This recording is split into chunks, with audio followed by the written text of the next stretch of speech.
आपके पास है measures of central tendency.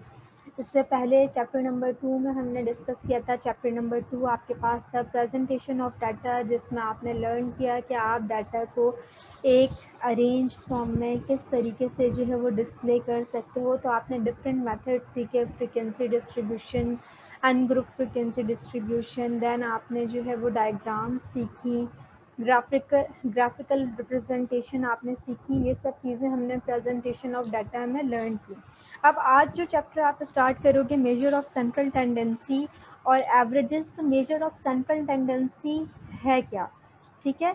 तो जब आप बात करते हैं किसकी, मेजर ऑफ सेंट्रल टेंडेंसी की, तो मेजर ऑफ सेंट्रल टेंडेंसी की हमें ज़रूरत कब पड़ती है कि जब हमें दो या दो से ज़्यादा डाटा सेट को क्या करना हो, कंपेयर करना हो और उनका कंपैरिजन जो है वो पॉसिबल ना हो, ठीक है।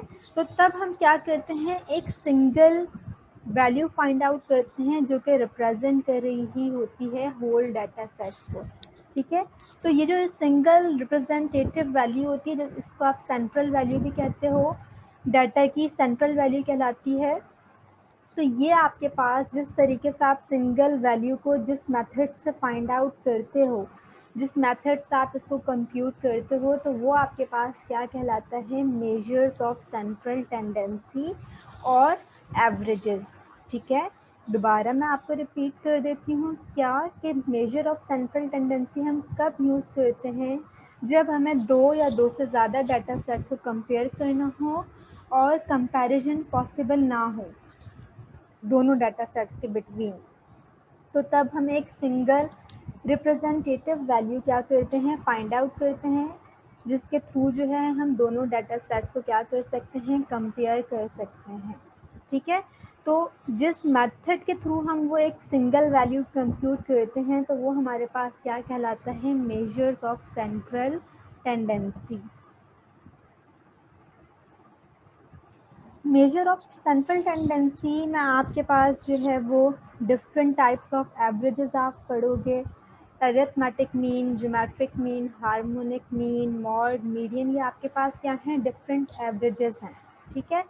तो सबसे पहले तो हम क्या डिस्कस करेंगे, अरिथमेटिक मीन जो है वो डिस्कस करेंगे कि अरिथमेटिक मीन आपके पास क्या होता है, इसको हम क्या कहते हैं, AM भी कहते हैं, ठीक है। तो AM बेसिकली क्या करता है, AM आपके पास क्या होता है, arithmetic mean is defined as the sum of all observation divided by the number of observation। क्या करते हैं, जब हम AM फाइंड आउट करते हैं तो हमारे पास जो डाटा होता है उन तमाम ऑब्जर्वेशन को हम सम अप करते हैं और डिवाइड करवा देते हैं किससे, नंबर ऑफ ऑब्जर्वेशन से। फॉर एग्ज़ाम्पल कि अगर जो है वो आपके पास लेट सपोज अगर जो है वो स्टूडेंट्स के मार्क्स जो है वो स्टैट्स के मार्क्स गिवन है, ठीक है, 20 स्टूडेंट्स हैं, 20 स्टूडेंट्स ने स्टैट्स में कितने मार्क्स जो है वो स्कोर किए, वो मार्क्स उनके गिवन है। तो जब मैं उन तमाम मार्क्स को क्या कर दूंगी, सम अप कर दूंगी, तो मैं उसको डिवाइड करवाऊंगी नंबर ऑफ ऑब्जर्वेशन से। तो नंबर ऑफ ऑब्जर्वेशन मेरे पास क्या है, नंबर ऑफ ऑब्जर्वेशन मेरे पास है 20, क्योंकि मेरे पास डाटा था 20 स्टूडेंट्स के मार्क्स मेरे पास गिवन थे, तो नंबर ऑफ ऑब्जर्वेशंस हमारे पास क्या हैं, 20। तो वो आपके पास क्या कहलाता है, N कहलाता है। और हर स्टूडेंट्स के जो मार्क्स गिवन हैं, जो उन्होंने स्टैट्स में स्कोर किए, वो आप उसको क्या कंसिडर करोगे, XI कंसिडर करोगे। क्या फॉर्मूला आपके पास लिखा हुआ है AM का, AM को आप डिनोट करते हो X बार से। फॉर्मूला आपके पास क्या होता है, summation I equals to 1 to N। इस सिंबल को आप क्या कहते हो, समीशन कहते हो, ठीक है। I equals to 1 to N क्या शो कर रहा है कि 1 to N जितनी भी हमारे पास ऑब्जर्वेशंस हैं, हम तमाम ऑब्जर्वेशंस को क्या करेंगे, सम करेंगे, ठीक है।